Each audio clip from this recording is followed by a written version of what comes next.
조호진 타키온 뉴스 대표 나와주셨습니다. 어서 오세요. 안녕하세요. 네, 대표님 안녕하세요. 지난주에 저희가 이제 나눴던 이야기가 이 HBM 시장에서 삼성이 2위인 이제 하이닉스에 거의 따라잡힐 분위기다.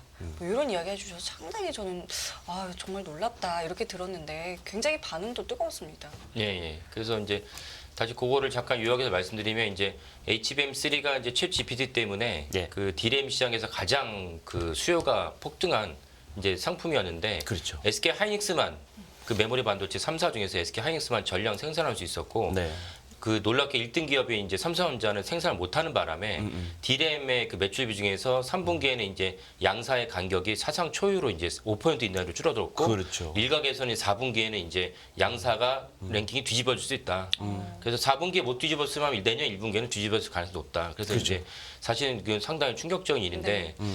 이걸 이제 바꿔서 본다면은 사실은 그만큼 이제 IT라는 거는 잠깐 방심하면 그래요. 회사에 되게 치명적이고 맞아요. 순위가 뒤집히고 매출이 이제 그 등락이 생길 수밖에 없는 업종이구나라는 다시 한번 깨닫는 그런 이제 계기도 됐었습니다. HBM 그 간단히 얘기하면 삼성전자도 손을 댔었는데 예. 시기가 너무 이른 것 같아서 하여튼 제가 생각하기에는 예. 이런 것 같아서 뭐 약간 이렇게 손을 좀 뗐고 예. 하이닉스는 미리 선제적으로 좀 계속 견뎌왔고 예. 이런 결과가 이제 나타난 건데 예. 그만큼 이게 사실 이게 경영자의 결정이잖아요 이게. 그렇죠. 예. 굉장히 중요한 것 같아요. 예, 이런 맞습니다. 결정이. 그죠? 예. 그래서 경영자 결정이라는 게 이제 모든 분야 다 마찬가지지만 그래서 결국 이제 IT라는 거는 어디서 뭐가 이렇게 갑자기 치솟으면서 그렇죠. 또는 갑자기 시장의 수요가 막 사그라지면서 네. 재고가 폭증할 수도 있는 그렇죠. 이제 그런 분야이기 때문에 네. 사실 IT 분야에서만큼은 다른 어떤 기업보다도 경영자의 해안과 판단이 매우 중요하다. 이런 사례 굉장히 많을 것 같아요. 예, 그죠? 그렇습니다. HBM 같은 예. 사례들이. 그래서 이제 오늘은 이제 그 같은 IT이긴 하지만은 그래도 이제 그 우리나라에서 중요한 또 다른 이제 분야를 할 수 있는 2차 전지에서도 예전에 경영자들의 판단에 따라서 사실은 이제 어떤 기업들은 이제 땅을 치고 후회할 만한 일이 있었고 반대로 이제 어떤 기업은 지금은 완전히 신흥 부호로 이렇게 재계 순위나 서열에서도 남부럽지 않은 그런 어떤 위상을 차지한 기업들이 있습니다. 거기에 미리 투자했기 때문에. 예, 미리 투자를 했고 그다음 결국 이제 HBM3랑 비슷하게 이게 돈이 되겠느냐? 그래서 이제 접어라. 근데 이제 한쪽에서는 이게 돈이 된다. 버티자. 네. 해서 이제 완전 꽃을 피운 그런 사례가 있었는데 그렇죠. 그 사례들을 한번 이제 살펴보도록 하겠습니다. 대표적인 데가 어디가 있을까요? 그 올해 이제 가장 그 상반기에 핫하고 뜨거운 관심을 가졌던 종목이 이제 어디입니까? 2차 전지. 2차 전지에서도 이제 그 에코프로. 에코프로죠. 예. 에코프로가 바로 이제 아까 말한 경우가 그러네요. 해당합니다. 예. 그렇죠.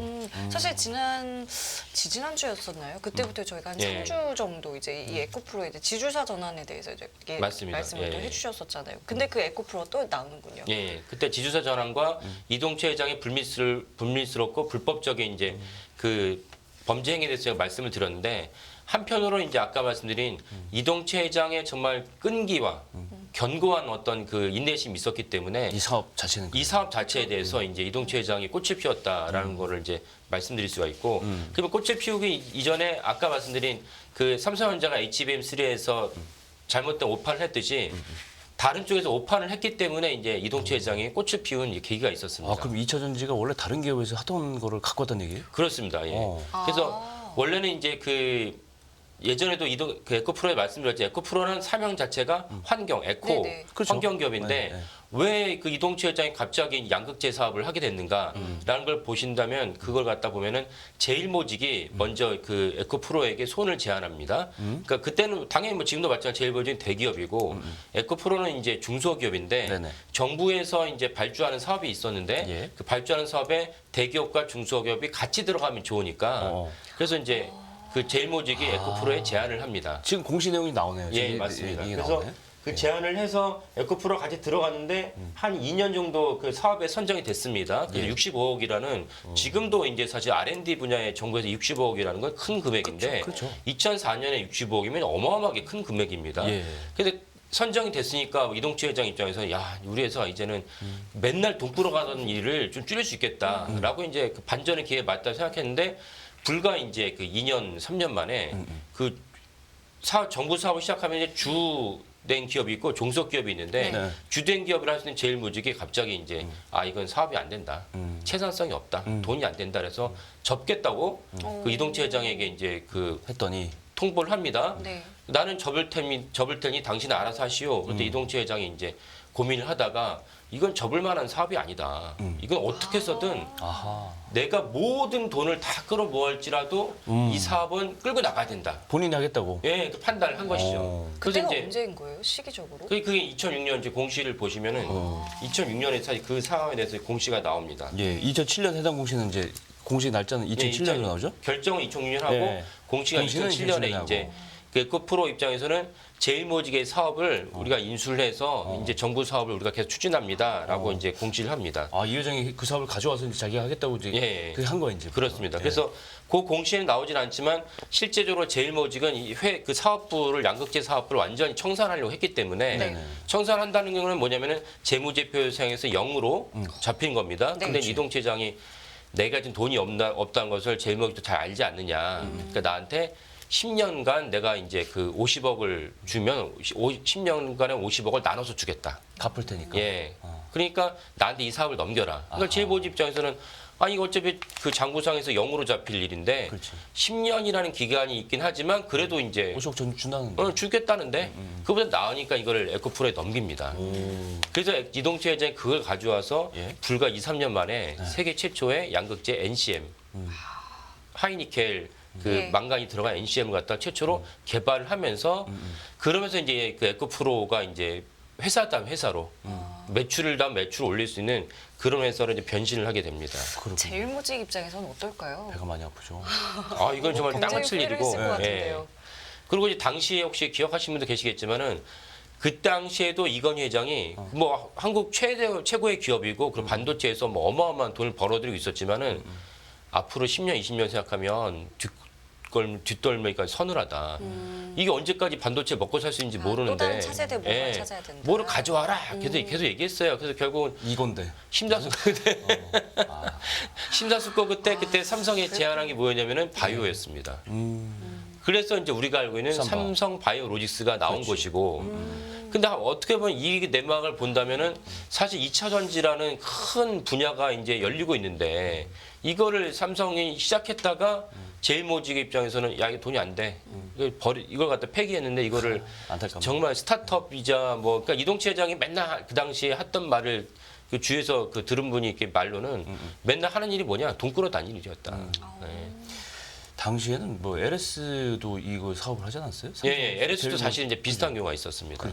예, LS 그룹이 사실은 이달에 12월에 아주 또 이제 주가를 갖다 올리는 이제 그룹이었습니다. 이제 네. 그 LS 머티리얼스가 이제 상장을 하면서 네. 그러면서 또 주가가 뭐 상한가도 치고 이렇게 해가지고 뭐 주목을 받은 기업인데 근데 사실은 이제 비슷한 시기죠. 아까 말씀드린 그러니까 제일모직이 갑자기 뭐 바보 같아가지고 이걸 채산성이 없다고 판단한 건 아니고 여러 가지를 봤더니 야 채산성이 없구나. 근데 사실은 비슷한 시기에 LS 그룹도 응급제 사업을 시작을 했다가 역시 2차 전지 사업이죠. 예, 2차 전지죠. 양극재, 응극재. 네. 양극재, 응극재가 있어야 이제 전자가 돌아다니면서 2차 전지 배터리를 제대로 이제 구실을 할 수가 있는데 LS 그룹도 야심차게 2004년에 그 키보닉스라는 회사를 인수를 합니다. 이게 응극재 사업입니다. 네. 그래서 인수를 해가지고 처음에 돈을 27억 원 들어 인수를 한 다음에 계속 돈을 추가로 집어넣습니다. 추가로 집어넣는데 총 이제 한 51억 정도를 추가로 더 집어넣는데 이게 도저히 이게 채산성이 없어 보인다. 그래서 이제 이 채산성이 없는 사업을 어떻게 정리할 거냐라고 해서 근데 마지막으로는 이 사업을 이제 LS 엠트론이 갖고 있었습니다. 네. LS 엠트론은 사실은 농기계 전문 기업인데 네네. LS 엠트론 입장에서 야 이건 도저히 채산성이 없다라고 판단 미래 가치가 없다라고 생각을 해서 인수할 때를 알아봅니다. 인수할 때 알아보는데 어디서 인수하냐면 이 포스코 그룹이 인수합니다. 포스코 퓨처엠이 되는. 예, 그래서 포스코 퓨처엠이 그 당시 이제 포스코 케미칼이었고 그렇지. 퓨처엠 나중에 생겼어요. 그 나중에 이제 사명을 바꿔서 포스코 퓨처엠이 됐는데 그리고 이제 뭐 아까 올해 상반기에 가장 이제 주목받은 기업이 에코프로지만 그룹 전체로 가장 시가총액이 이제 올라갔던 기업이 이제 맞아요. 포스코 홀딩스 아니겠습니까? 주가 하면 또 예, 포스코 그래서 퓨처엠. 포스코 홀딩스는 당연히 이제 포스코라는 제철을 갖다가 이제 사업이 든든하게 있지만은 네. 최정우 회장이 야 우리 2차 전지로 가자. 그래서 양극재, 응극재, 심지어 이제 리사이클링까지 전구체까지 이거 우리 모든 거를 수직 계열하자라고 이제 야심차게 추진을 했는데 제가 사실은 이제 작년 한 2월쯤으로 기억이 나는데 포스코 케미칼 당시 포스코 케미칼이 네. 뭔가 양극재, 음극재 사업을 하겠다고 공시가 나왔습니다. 제가 그걸 방송에서 다른 방송에서 설명하면서 회의적으로 멘트를 했습니다. 왜 회의적으로 멘트를 했냐면 네. 포스코라는 기업은 이제는 이제 그 스타트업이 아니고 세계 최고의 철강 회사이기 때문에 회사가 뭔가 이렇게 역동적으로 움직이지 않고 있던 것만 계속 꾸려가도 우린 잘 먹고 잘 살 수 있다. 근데 새로운 걸 추진하겠다는 이 포스코가 기업 문화를 잘 맞겠느냐. 열심히 해야 되는데 이제는 이제 새로운 분야에서 도전자 정신을 해야 되는데 네네. 잘 되겠냐라는 취지로 제가 부정적이었습니다. 근데 지금 생각해보면 제가 좀 오판한 거, 저도 오판한 거 있어요. 그래서 사실은 포스코 케미칼, 포스코 홀딩스가 올해 뭐 시총이 엄청나게 그래요. 증가를 한 것이죠. 그렇죠, 네. 그렇죠. 근데 이게 제일모직이나 이 LS 엠트론의 입장에서 보면 예, 예. 이게 뭐 계속 밑빠진 독에 물 붓기고 이게 예, 성장 예. 가능성 없어 보이고 예, 예. 언제까지 이걸 해야 되는지 지금 예. 고육책을 쓰지 않을 수밖에 없잖아요 지금 예, 예. 그 당시에는. 그러니까 그렇게 보면 또 당시에 경영진의 판단이 이제 합리적으로 이해가 그쵸. 되지만 예. 네. 근데 제가 이제 보는 건 뭐냐면 이 내가 뛰어든 이 사업이 나중에 5년, 10년이 됐을 때 예. 1000%, 2000% 성장할 만한 분야냐. 매출이 나올 만한 시장성이 있느냐. 그렇다면 물 빠진 독에 밑빠진 독에 물 붓기를 할지라도 쏟아 부어야 된다. 그래서 쉽게 제가 말이 쉽지 이제 어려운 얘기예요 사실. 어렵죠. 어려워. 그래서 이 경영자 해안이 보이는데. 중요한 건데 그렇지. 여기서 제가 이제 떠오르는 인물이 이제 이병철 회장입니다. 이병철 그렇죠. 예, 예. 어떤 왜냐면은 것 때문에? 이 지금 2차 전지가 와 2차 전지 되겠다 싶지만 사실 비슷한 게 옛날에 80년 초반에 반도체였습니다. 이게 될까 싶었지. 이게 될까 싶어서 네네. 그래서 사실은 이제 반도체를 이병철 회장에게 처음으로 이제 제안한 사람은 그 이건희 회장이 아니고 삼성그룹은 이건희 회장을 말하자면 이건희 회장이 아니고 정영진 그 삼성전자 대표도 했었던 분입니다. 지금 제 말씀 잘 정재은 정재은, 삼성전자 대표도 하셨고 그렇지, 그렇지. 지금 정영진 부회장의 부친이십니다. 그렇지. 서울대 전종학과를 졸업을 하고 미국에서 유학도 갔다 왔는데 이병철 회장의 사위죠. 그러니까 이명희 그 회장의 이제 그렇죠. 부군이 되시는데 정재훈 대표가 이제 장인어를 찾아와서 이거 장인어른 합시다. 반도체 해야 됩니다. 반도체는 정말 어마어마한 시장이 열립니다. 야, 그 일본도 하기가 쉽다는데 어렵다는데 우리가 할 수 있겠느냐? 일자는 이제 그땐 거절을 거부를 합니다. 했었군요. 예. 그런데 이제 그때 이건희 회장이 다시 찾아가서 아버지 이거 해야 됩니다. 아. 그러니까 이제 그 사위도 얘기하고 아들도 얘기하니까 이병철 회장이 하자.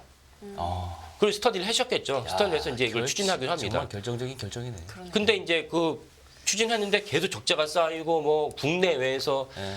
뭐 지금이야 뭐 삼성과 대한민국의 위성이 올라갔지만 80년, 83년은 우리나라는 후진국이고 주력사람이 어디 있어요 그때? 예. 우리는 없었어요. 우리가 올림픽 유치할 때 뭐 시청하신 분들 기억하시겠지만 엄청난 감동이었습니다. 우리나라 올림픽을 유치한다고? 가능하겠어? 이런 나라였는데 반도체를 하겠다고 이러니까 뭐 국내외에서 심지어 뭐 일본에 있던 어떤 회사들은 리포트를 만들어서 삼성이 안 되는 이유로 리포트를 만들어서 약간 그때 뭐 막말로 미쳤다고 그랬었어요. 예. 일본에서는 너 아니 무슨 한국에서 그런 거라. 맞습니다. 그런 기업들 있잖아요. 예. 예. 그래가지고 이제 네. 그 너무나 그 만류가 심하니까 네. 이병철 회장이 이제 83년에 도쿄에 가서 마지막으로 다 의견을 듣습니다. 의견을 듣고 하겠다. 이게 도쿄 선언입니다. 이게 엄청난 이제 우리나라 역사의 분기지가 낸 선언입니다. 진짜 어떤 그 분기점이에요. 진짜 그거 아니었으면 어떻게 됐을지 그렇죠. 대한민국의 경제 어떻게 예. 됐을지 우리나라가 진짜 아무 깜깜해요. 부전전이 없는 이 나라가 어떻게 그런 됐을지. 거예요. 예. 맞아요. 정말. 그래서 이병철 회장이 선언을 한 다음에 이거를 완전히 도장을 찍고자 계열사인 중앙일보에다 광고를 내게 합니다. 삼성은 반도체를 합니다.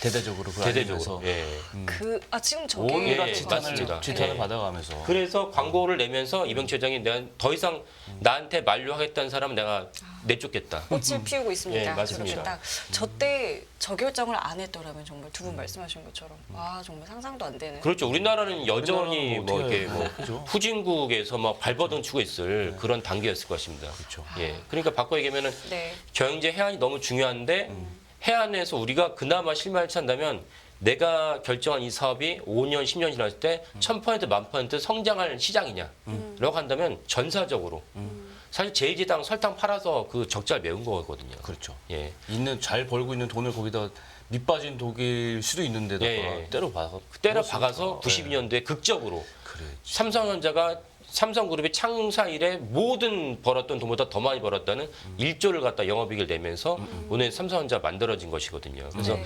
이런 점을 우리가 복귀를 하면서 한 해가 마무리하는데 내년에는 이런 중요한 결정들을 우리가 다 하고 또 우리가 국민이 또 응원해 주십사 하는 마음으로 오늘 이제 콘텐츠를 이렇게 마련을 했습니다. 연말 답네요. 연말 다 네. 정말 이런 해안을 가진 경영자들이 많이 나왔으면 좋겠어요. 예, 맞아요. 또 그렇습니다. 새해에는 또 얼마나 또 따끔한 이야기를 해주시려고 이렇게 또 후돈하게 마무리를 해주셨는지. 예, 맞습니다. 조진 대표님 그럼 저희 오늘 여기서 인사드리고 새해 뵐게요. 고맙습니다. 예, 감사합니다.